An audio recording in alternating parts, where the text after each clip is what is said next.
was first used for religico-magical purposes. The Indo-Aryans seem to have entered India around 2000 BCE. And they entered the Punjab, and then the language and the culture, which was influenced by the native culture there, because the Indus Valley had been there, and the Indus Valley may even have been Dravidian speaking, they spread all over India. Now, the oldest things that we have in this language of these Indo-Aryans, which we call Sanskrit or Vedic Sanskrit, were magical chants. The magical chants were meant to change the world, to influence how the world worked, and to make the people who recited them prosperous and victorious in battle. Here's an example. It's from the Rig Veda, and it's a hymn to Indra, basically asking him to help the people who recited it, the tribe, the Indo-Aryan tribe, to be victorious. And if you notice, if you see what it says, it's not talking about the real world, it's talking about a mythical time when Indra killed the demon Twashter. Indrasya nu viryani pravochamyani chakara prathamani vajri ahannahim manvapastatarda pravakshana abhinat parvatanam, and so on. Now I will speak of Indra's strong acts that he did at the beginning of time. He who holds the thunder, he killed the snake, he let the waters loose, he split apart the bellies of mountains, and so on. Now this, what you have to notice here is, this is not the real world it's talking about. It's a fantasy world in which Indra did something wonderful, and that if these people can make Indra happy, Indra will come and make them prevail in battle. It's not about everyday life. So what do we see in Sanskrit? Now, I'm not trying to denigrate Sanskrit. The Rig Veda has some beautiful passages in it, but simply to point out a difference in perspective and that kind of thing. So as a result, Sanskrit literature tended to be about mythological or mythic subjects. It was, the people in Sanskrit literature are anonymous in terms, what I mean by anonymous is you can't identify them with real people. We don't know, there are no references to real people such as we have in Greek and Roman literature and in Sangam literature. Ordinary people are not, for the most part, described. It's all this beautiful mythical reality where everything is somehow perfect, and it can be very, very charming and very beautiful, but it's not about the lives we all really lead. The languages that people actually spoke in North India, we have very little in them except for Buddhist things in Pali and then some things in Prakrit in Sanskrit plays. So we don't have literature that people really spoke, from what languages people really spoke. Sanskrit, means artificial. It means perfected, it means artificial. It's not the language of everyday people. Finally, the sources, the people who wrote in Sanskrit were mostly people in Brahminical cultures, or in a Brahminical culture, and I would say the great majority were Brahmins. So you did not get a sense in Sanskrit of ordinary everyday people. It should be pointed out that Sanskrit later became the lingua franca, the cosmopolitan language of half of the world, and at that point there were huge numbers of things, of Buddhist tracts also written in Sanskrit. But still, when we talk about how it developed, we don't see the ordinary people appearing. Now let's go to early Tamil. The old Tamil anthologies, the Sangam anthologies, which we can maybe date to the 1st or the 3rd century of the Common Era, they didn't have any religious purpose or magical purpose. They were about ordinary people. They came from village life, from folk literature, and they were written by, or they were composed by literate people who wrote very sophisticated pieces, but in them we see village life and village things and ordinary things and human suffering and human happiness all reflected. The poems, when the poems talk about people, they're not anonymous. Sometimes they are. The Taliba and Talibi are anonymous. They could, but they always, almost always, especially the longer poems, the Aham poems and the Puram poems also, refer to real people, things that really happened. This sets it way apart from Sanskrit literature, where everything is a myth. Another thing about this extraordinary old literature is that taking its origin among ordinary people and their sufferings and their joys and all of the things that go into a normal life, somehow or other, and perhaps this was partly the influence of Buddhists or Jains or Ajivikas who came into the area, or we don't really know. And it also was simply something which developed organically out of the culture that was there. But a whole ethical view of the world arose. And this ethical view of the world, as Dr. Prabhakaran pointed out yesterday, is not premised upon any religion, any notion of God. It's premised upon ordinary life and how people should act. One of the great poems is the one everyone knows, Yadu More Avaram Kele. Incidentally, there's a Sanskrit version of this, Ayam Nijak Parova Veti Ganana Alagucheta Samudara Charitanam Tu Vasataiva Kutumbakam, which means pretty much what this says. For those who have noble conduct, the whole world is their family. And what's funny about that is it comes from the Hitopadesha, where the fox is trying to pull the wool over, I forget exactly which, but some other creature's eyes, and he's saying this to try to trick him. Whereas in Tamil, when we see this, it doesn't have that context. So let's just read this poem. And what I'd like to do here is point out not the beginning, which everyone knows and everyone has seen a million times, but the whole poem. Every city is your city, everyone is your kin.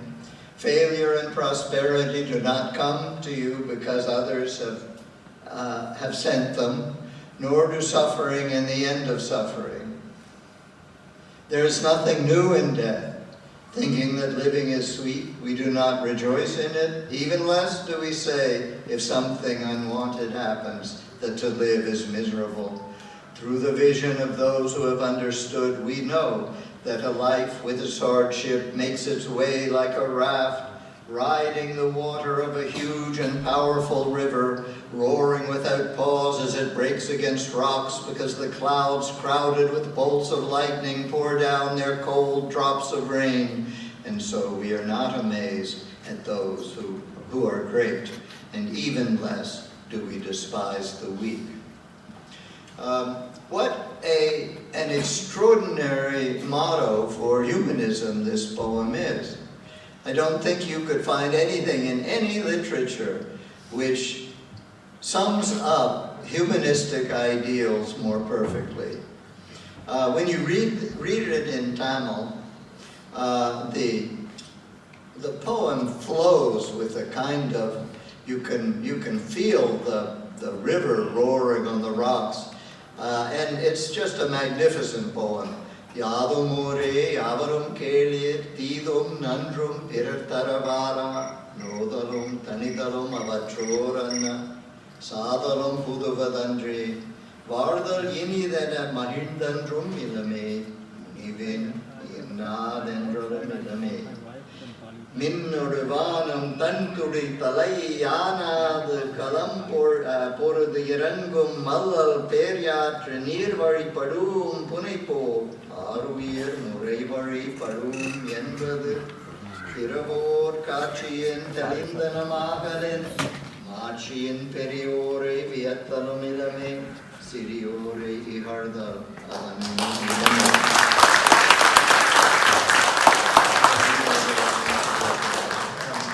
Now, I want to come to a poem which this kind of thing is very rare. It's certainly not found, as far as I know, in Sanskrit anywhere I know.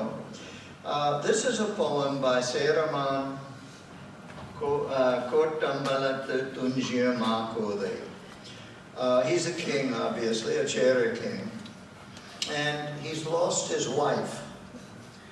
And in this poem, he simply describes how overcome he is with grief because his wife has died. It's a very moving poem, and it shows you how in this literature there's a confrontation with death and suffering, which is very realistic. This is what he says. Though it is so immense, does my grief nonetheless have its limits, since it is not fierce enough to finish with my life? On the salty earth, all overgrown with sedge, on the burning ground, my wife has gone her way to the other world, her bed, the shining fire of the pyre whose wood yields its glow of blazing fuel, and I am still alive. What kind of place is this world? And this is something everyone who has encountered death of someone they love must feel. Let me move on. We come to another one of the great and very famous and well-known ethical poems.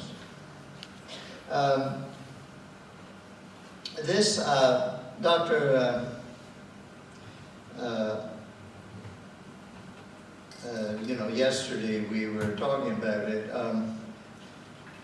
Dr. Prabhakaran mentioned that the world exists because of good people, and that's what this poem says. This world exists because men exist, and you might say men and women.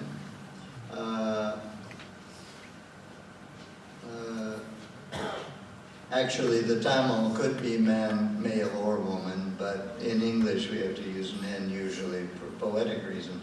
This world exists because men exist who, even if they were to win the divine drink of the gods, would not drink it by themselves, only thinking of its sweetness. Men without hate, without slackness in action, though they may have fears like the fears of other men, who would even give their lives for fame, but would not accept fame with dishonor, were it to gain them all the world. Men who have no regrets, and with virtues so exalted, never exert their powerful energies for themselves, but only for others. It is because they exist that we do. One wonders about the poet, Kadarur Mind the Yiramperuvarthi. He was a Pandyan, perhaps a prince. He somewhere disappeared in the ocean, perhaps in a battle or something. Anyway, in Tamil the poem is very, very beautiful. Undalamma yivulaham yindira amridam yaivadayinum yinidana tamiyar undalamillare munivilar tunjalamillar piranjuvadum anji Poharinin uirum koduttuvar. Arinin ulagudan perinum kollala. Ayarvila. Annamachi anayaraki tamakkenamuyala nontal irarkenamuyaluna unnayamur.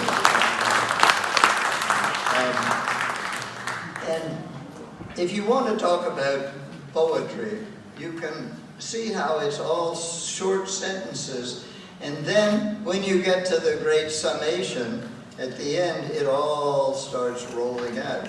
And these poems are, these are among the finest poems you can find anywhere. You won't find many poems of this caliber.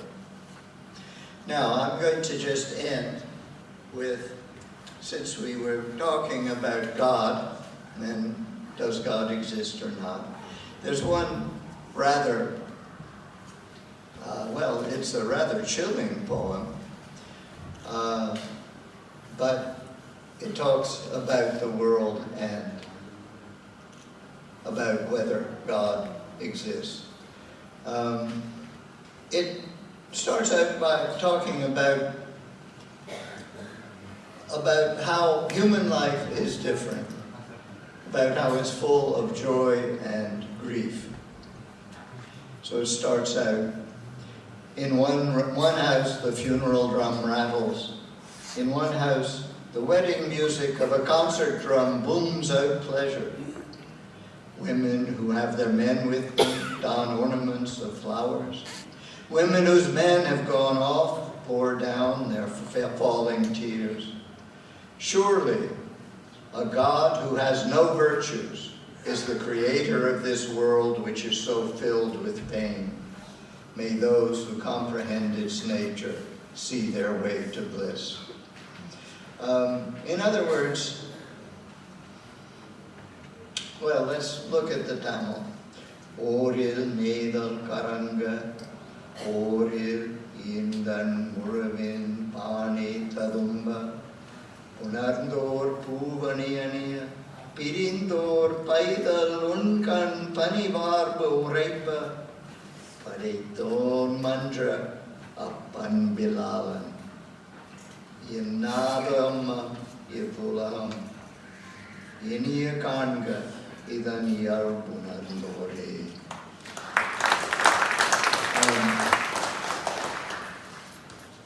Now, if you look at this, what did we say? God who has no virtues. Well, if you look at the Tamil, it's a little more than that. What does he say? He says,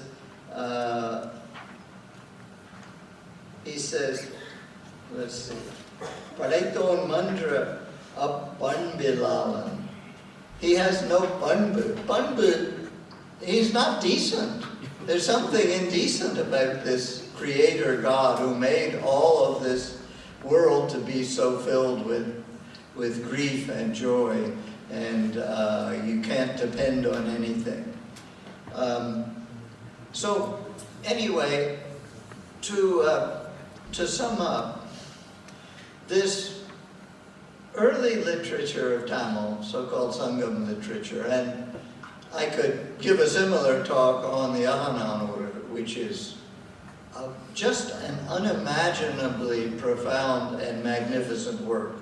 Everybody reads Ahananur and they say, oh God, another Pali poem, another Kurinchi poem, but then when you start looking at the poems, they're all different. And each one has something extraordinary and moving to say about the world. And of course the Purananur is surely one of the great statements of human life in any literature. There's nothing like the Purananur or the Ahananur in Sanskrit. Nothing whatsoever. Sanskrit is a rarefied language. It can be very beautiful. I'm not putting it down or saying it's a bad language, but it doesn't have this connection with the earth and with everyday life. And you know, one of the things that's interesting in Tamil is that as you go on and you go to the great epics, Silapadihara, Manimekare, and then on to the greatest of Tamil poets, Kamban. If you read Kamban, he has this same connection with the earth. You may say, well, yes, but we're humanists and we're not interested in Ramayana. But read Ramayana as literature. You don't have to read it as a sacred text. It's not meant to be. Kamban's work is not meant to be read that way. All through Kamban, we see things about ordinary life and we get insights into things. And Kamban's God is a very complex deity. It's not a simple deity who just sits there and everybody prays to him. In some ways, Rama becomes cruel. In some day, it's a very, very interesting and profound text, which you don't have to take in a religious sense to appreciate it. But to get back to this early literature, it's a shame that it's not known more in India. The one person who really brought it to the attention of the world was A.K. Ramanujan, who grew up speaking mainly Kannada. His family spoke Tamil, and of course he knew English well. He was mainly a Kannada writer and an English writer, but when he discovered